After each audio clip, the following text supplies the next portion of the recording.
magandang araw. Mayroon lang ako tuturo sa inyo na Converge. Dahil itong Converge natin nawala ng power. Ayan.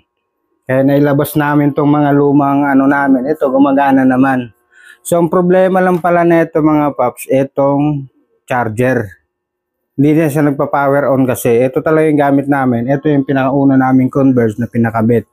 So, gumagana na siya ngayon dahil pinam ko siya dito sa aming smart TV.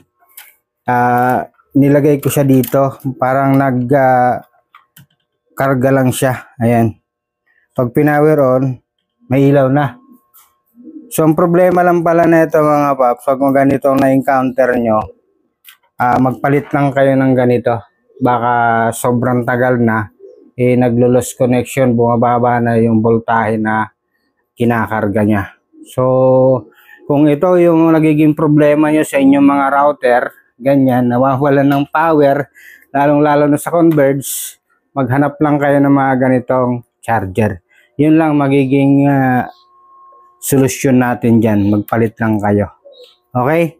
Kaya kung isa ka rin sa mga kagaya ko na naka-encounter na ganito, ilabas mo na. Naglabasan na yung mga namin.